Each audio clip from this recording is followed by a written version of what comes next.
Greetings, LibriVox people. This is Phil, the LibriVox video guy, and I'm going to talk to you about using the checker program, and specifically using the checker program to find your volume.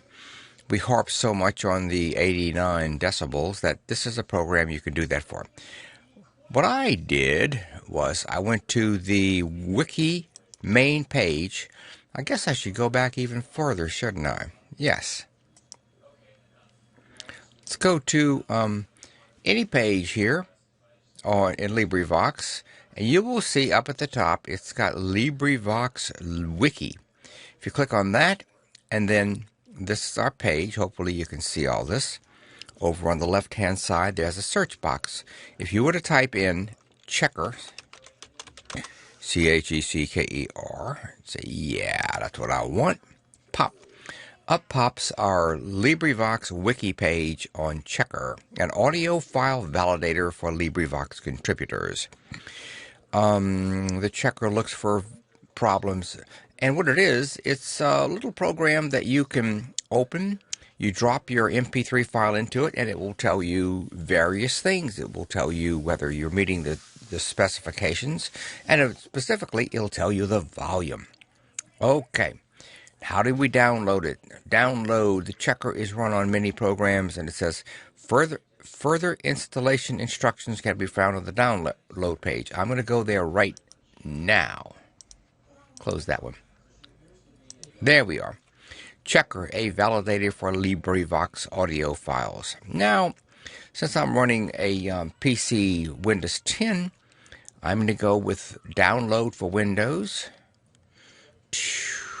Boop. And away down here, you'll see that I am downloading it. It's a tiny program. It's already downloaded. I'm going to show that in the folder. I downloaded it here in my downloader thing. And it says Checkers Windows EXE. I double click that, and Microsoft says, hey, this isn't a Microsoft program. And I say, yeah, I know that. Okay, install it anyway. Do you want to allow this? Yes, I do. Welcome to the Checker Setup Wizard. Yes, update the existing installation because I have already it on my program. This is Checker 0.96. I don't know where it's installing it, but wherever it is, it's wonderful. Running has detected the checker is currently running. Oh, okay, I forgot about that. Close it. Okay. Okay. Extracting files. Setup has finished installing Checker on your computer. I love these solid-state drives. This is what Checker looks like right here. I'm going to close this. It's a little program on your desktop where I have mine. It looks like this. It's got a big thing and a checker in it. Now, what are we going to do here? I'm going to check a file. I have a file somewhere in here. File, check files, and I'm going to go to where I keep my stuff, which is proof listening stuff. And I'm going to test this little test right here. Test A Holden. Okay. Now, alrighty. Now we're talking. I'm hoping I'm recording all this. Well, whatever.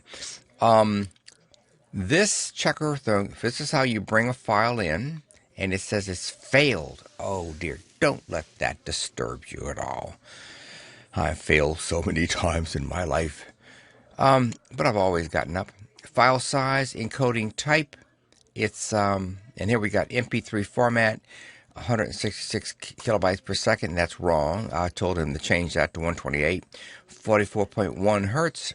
Track length, and then volume. Here we come to the volume.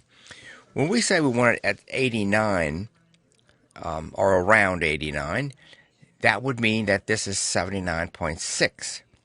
So this track, which is somewhere down here. No, this is Heidi. I don't want to do Heidi. Yeah. Wow, this is huge. Here we go. This is better. I'm going to bring in the file I just looked at. Here it is, right here. This is the file I just looked at. Now, whoops. Since this is about the checker program, I might as well go through the wonderful things it does check. First of all, the volume is low. And it's got a DC bias here, meaning it's offset. There's a line that runs with this 0, 0, runs all the way across. If the baseline, let's get in a little closer on this, okay? You see where the baseline is kind of offset. The track doesn't come all the way down to the 0. It stops a little bit above that. You can easily change that too.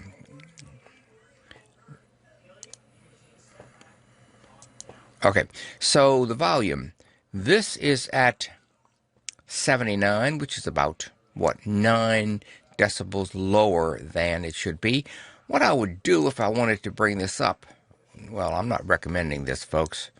Really, the person should increase the volume by sliding this bar, recording volume much higher up here, or moving closer to the mic.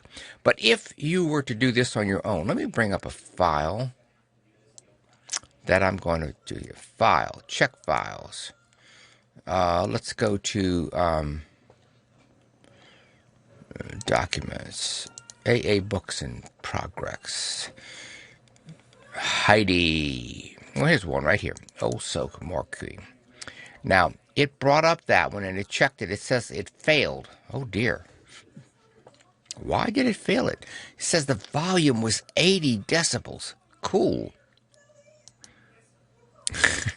That wasn't very good, was it? Old Soak 17.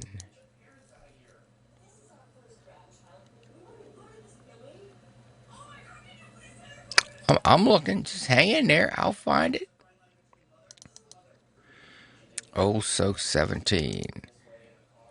All right. This is the file I just checked. It says that the volume is at 79. Is that right? No, that's the wrong one. Let's look at this one. This one is, you notice you can bring up as many files as you want. This one, it says the volume is 89, so I don't have to mess with this at all.